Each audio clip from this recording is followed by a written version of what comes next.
are watching खबर face to face. दर्शकों, स्वागत है आपका खबर फेस टू फेस में। मैं ज़ीशान आज़मी। आज की ताज़ा खबर देखने से पहले हमारे चैनल को सब्सक्राइब कीजिए और बेल आइकन दबाना ना भूलें ताकि आपको डेली अपडेट तुरंत मिल सके। आइए देखते हैं आज की ताज़ा खबर।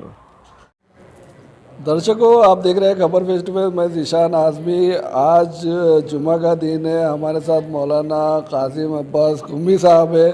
आइए हम उनसे इसराइल गाज़ा वॉर अपडेट पे बात करते हैं। जिस तरह भी कुछ ही दिन पहले ओआईसी की बहुत बड़ी मीटिंग थी, 57 मुस्लिम देश ने बैठक की थी, उसमें क्या नतीजा हुआ, जो उन्होंने जो प्रस्ताव रखा था, किसने प्रस्ताव रखा था, क्या क्या प्रस्ताव रखा था और क्या उस प्रस्ताव पर अमल हुआ या नहीं हुआ। तो आइए बात करते हैं। वहाँ साहब, आपका स्वागत है हमारे चैनल में। जो ओआईसी की मीटिंग थी और उस पर क्या अपडेट है और जो प्रस्ताव रखा गया था उसका क्या अब तक का अंजाम निकला? उसका नतीजा नाचीज़ के जहन में जो आया वो ये है कि जैसा कि ख़बरों से भी मालूम हुआ और लोगों के ज़रिए से भी पता चला कि उसका असर तो अल्हम्दुलिल्लाह पॉजिटिव हुआ है और मुस्बत असर हुआ है, जिसमें सबसे ज़्यादा ईरान का अल्हम्दुलिल्लाह उसमें इस्तकबाल हुआ। आग़ाए रईसी का इस्तकबाल हुआ, यहाँ तक कि बिन सलमान ने जाके दूर से बाकायदा इस्तकबाल किया, जो है उठ के अपनी जगह से जाके इस्तकबाल किया, हाथ मिला के जो है बाकायदा मुसाफा करते हुए ला के अपने जगह पे बैठाला। और उसके बाद फिर तैयब अर्दगान ने भी काफ़ी जो है इस्तकबाल में मतलब तकरीर की, यानी फ़लस्तीनियों के शहादत, उनकी मुजाहिदत, उनकी जहाद वाली ज़िंदगी, मुजाहिदाना ज़िंदगी को पेश नज़र रखते हुए, उनकी कुर्बानियों को पेश नज़र रखते हुए तैयब अर्दगान ने भी काफ़ी उसको सराहा और कहा कि जो है इंशाअल्लाह जो शुहदा का खून है, मुजाहिदों की ये कोशिश जो है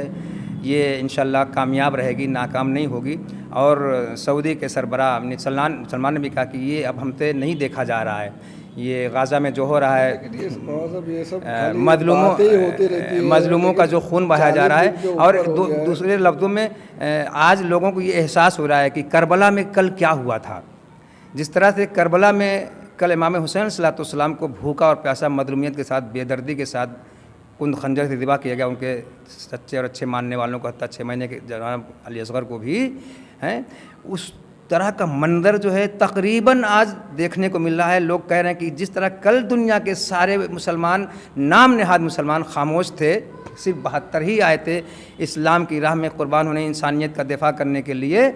आज भी तकरीबन फ़लस्तीनियों के साथ सिर्फ़ और सिर्फ ईरान और हिजबुल्लाह ही जैसे लोग हैं कि जो डायरेक्ट या इनडायरेक्ट जो है उनका साथ दे रहे हैं, जो अल्लाह वाले हैं, जो इंसानियत और आदमी तो शराफत को और शांति को, अमनियत को, मोहब्बत और दोस्ती को परवान चढ़ाना चाहते हैं दुनिया में, वही सिर्फ आगे आ रहे हैं फ़लस्तीनियों का साथ देने के लिए, हर तरह की मदद करने के लिए। बकिया सब जिस तरह से कल खामोश थे सन 61 हिजरी की करबला में, उसी तरह आज भी खामोश हैं। बस ज़बानी बयान तो बहुत लोग दे रहे हैं, मगर ज़बानी बयान के अलावा आगे कोई नहीं बढ़ रहा है, सिवा हिजबुल्लाह के, सिवा ईरान के और इसी तरह के जो हैं। लेकिन अमेरिका, इसराइल अल्हम्दुलिल्लाह घबराए तो बहुत हैं। इसलिए घबराए हुए हैं कि उन्हें पता नहीं था कि ये जंग इतनी तूलानी खींच जाएगी। वो सोच रहे थे, हल्के में ले रहे थे, सोच रहे थे कि ये तो इनके पास असलाह नहीं है, इनके पास अफराद नहीं, इनके पास फ़ौज नहीं, इनके पास तरक्की याफ्ता चीज़ें नहीं हैं, इनको तो मतलब बैकवर्ड समझा जाता है। तो इसलिए उनकी ये गलतफहमी दूर हो गई। आज अमेरिका बौखलाया हुआ है, परेशान है, इसराइल पागल हो गया है तकरीबन, बल्कि पागल तो था ही, ये सब तो बुज़दिल और पागल थे ही हमेशा, जाहिल भी थे, पागल भी थे, बुज़दिल भी थे और मुफलिस और तंगदस्त भी थे, फ़कीर भी थे। ये हम लोगों के ज़रिए से, हमारे पैसों से ये मालदार बनते हैं, हमारे ज़रिए से ये हुकूमत कर रहे हैं। अगर हम आज इनको निगलेक्ट कर दें, अगर आज हम इनका बायकाट कर दें और इनको आतंकवाद घोषित कर दें कि इन्होंने ही आतंकवाद को दुनिया में जन्म दिया है, बल्कि ये खुद आतंकवाद हैं, ये खुद दहशतगर्द हैं, ये दहशतगर्दों को पनाह भी देते हैं, दहशतगर्दों को असलाह भी देते हैं, दहशतगर्दों के ऊपर अपने दौलत भी कुर्बान करते हैं, दहशतगर्दों को हत्ता अपने अफराद बना बना के हराम और नाजायज़ औलादों को भी पेश कर देते हैं। जो हराम नाजायज़ औलादें जो है पालते हैं, उनको ले जाके फ़ौज में इनकी भर्ती कर देते हैं। यही हैं जो यजीद और यजीदियों को परवान चढ़ाते हैं, पनाह देते हैं, और जब इनके ऊपर आ जाती है तो यही इनको सज़ा दिलवाने के लिए, जैसे इससे पहले एक के साथ हुआ है इराक़ में, जिसने ईरान के ऊपर हमला किया था, और यही अमेरिका था जो ईरान के ऊपर अटैक करवाया था। पहले ईरान के पास आया कि हम आपकी मदद करना चाहते हैं, हम आपकी मदद करेंगे, आप इराक़ के ऊपर हमला कर दीजिए, सद्दाम के ऊपर हमला कर दीजिए, मगर ईरान ने ऐसा नहीं किया। जाके उधर जो है सद्दाम के वो वरगलाया बहकाया, सद्दाम आ गया कहने में, और वही हुआ कि 10 साल तकरीबन जो है जंग लड़ी ईरान ने बग़ैर असलहे के, बग़ैर तरक्की के, बग़ैर उसके जो है हुकूमत भी अभी नई नई बनी थी, मगर अल्लाह रसूल इस्लाम कुरान नातिक व सामित पर एतक़ाद और ईमान रखते हुए खुदा का बेशुमार शुक्र है कि ईरान अमल करता रहा, आगे बढ़ता रहा, तरक्की करता रहा, और सद्दाम को भी सबक सिखाया, सद्दामियों को भी सबक सिखाया, और आज अमेरिका इसराइल को इस बात का यकीन हो चुका है कि हम 10 साल आजमा चुके हैं ईरान को। अभी कुछ साल पहले हिजबुल्लाह को इसराइल आजमा चुका था, 20-22 दिन में उसके छक्के छोड़ा दिए थे, उसकी हालत ख़राब कर दी थी। अब तो अल्हम्दुलिल्लाह हिजबुल्लाह पहले से कहीं ज़्यादा मजबूत है, अल्हम्दुलिल्लाह खुदा का शुक्र, ईरान पहले से कहीं ज़्यादा मजबूत है, अल्हम्दुलिल्लाह ईरान और इस्लाम और कुरान नातिक को सामित मानने वाले कहीं ज़्यादा मजबूत हैं। और इंशाअल्लाह अगर इसी तरह ये जंग चलती रही तो वो खुमैनी साहब और खामनेई साहब का जो जुमला था कि इसराइल इतने सालों में ख़त्म हो जाएगा, बकौल हमारे रहबर मुअज़्ज़म सैयद अली खामनेई के, जिन्होंने नाचीज़ के सर पे इमामा रखा, उनका ये कहना है कि लग रहा है इसराइल को कुछ ज़्यादा ही जल्दी है मिटने की। लग रहा है इसराइल को अपने वजूद को मिटाने में कुछ ज़्यादा ही वो हमारी हमकारी कर रहा है, बल्कि हमारी हेल्प कर रहा है। ख़ुद को मिटाने के लिए इसराइल और बल्कि अमेरिका भी उसके साथ इंशाल्लाह मिट जाएगा, वो हमारी हेल्प कर रहे हैं ये जंग छेड़ के। वरना ये थोड़ा सा अगर हमास ने अगर छेड़ दिया था पुराने तमाम मज़ालिम को पेश नज़र रखते हुए कि ज़माने से सब हमारी ज़मीन पे कब्ज़ा करके, हमारे घरों पे कब्ज़ा करके, हमारे बंगलों पे कब्ज़ा करके, हमारे टावरों पे, हमारे बुर्जों पे, हमारे बिल्डिंगों पे कब्ज़ा करके, हमारी ज़मीनों पे कब्ज़ा करके, हमारी मस्जिदों पे, हमारे दीनी और गैर दीनी और सामाजिक और तरक्याती कामयाब हैं सारे दीनी दुनियावी इदारों पर कब्ज़ा करके, हमारे हॉस्पिटलों पर, हमारे स्कूलों कॉलेजों में कब्ज़ा करके हमने इनको पनाह दिया था, बजाय इसके कि हमारा शुक्रिया अदा करते और जब तक मतलब इनको पनाह दिया था, जब तक इजाज़त दी थी तब तक रहते, उसके बाद चले जाते। आज ये हमारे ऊपर अटैक कर रहे हैं, हमारे ऊपर जुल्म सितम कर रहे हैं, हमारा पानी बंद कर रहे हैं, हमें बमबारी से मार रहे हैं, हमारे घरों को, हमारी बिल्डिंगों को, हमारे हॉस्पिटलों को, हमारे स्कूलों कॉलेजों को ये ढा रहे हैं, मिसमार कर रहे हैं, हमारे बच्चों को हमारे यतीम बना रहे हैं, हमारे बच्चियों को हमारे मार रहे हैं, हमारे औरतों को, हमारी ख़वातीन को बेवा बना रहे हैं, मजलूमों को, कमज़ोरों को, निहत्तों को मार रहे हैं, बीमारों को मार रहे हैं, जो हॉस्पिटल में उनको मार रहे हैं, स्कूल और कॉलेज में बच्चों को मार रहे हैं, कह रहे हैं बाहर निकलो, हम तुम लोग इधर से उधर चले जाओ, हिजरत करके चले जाओ। जब निकलते हैं तो उनके ऊपर बम विस्फोट करते हैं, उनके ऊपर बमबारी करते हैं। एकदम दरिंदगी और हैवानियत के ऊपर ये सब उतारू हो गए हैं। मगर आज इन लोगों को इस बात का एहसास हो चुका है कि ये जंग हम हार चुके हैं। अगर आइंदा इसी तरह जारी रही तो इंशाअल्लाह पूरी दुनिया में इनकी ऐसी तैसी हो जाएगी, पूरी दुनिया में इनके ख़िलाफ़ आवाज़ें एहतजाज ही नहीं बल्कि हो सकता है कुछ और ममालिक से भी इंशाअल्लाह हिजबुल्लाह का साथ देने के लिए, हमास का साथ देने के लिए हो सकता है कि और ममालिक से भी फ़ौज आने लगे और असलहे और इसके मदद के साथ साथ, चूँकि उसकी जब अमेरिका मदद कर रहा है, सारे शयातीन, सारे जालिम जंग अहज़ाब की तरह थे, जब यूनिटी बना के मुत्तहिद होकर इस्लाम और मुस्लिमीन के ख़िलाफ़, इंसानियत के ख़िलाफ़, आदमियत के ख़िलाफ़, शराबत के ख़िलाफ़, शांति के ख़िलाफ़, अमनियत के ख़िलाफ़ और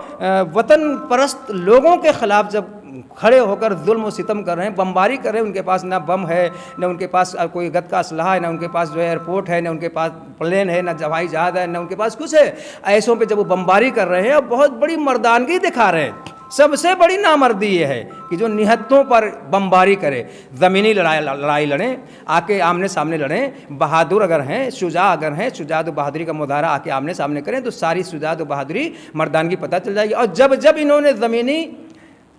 लड़ाई लड़ी है,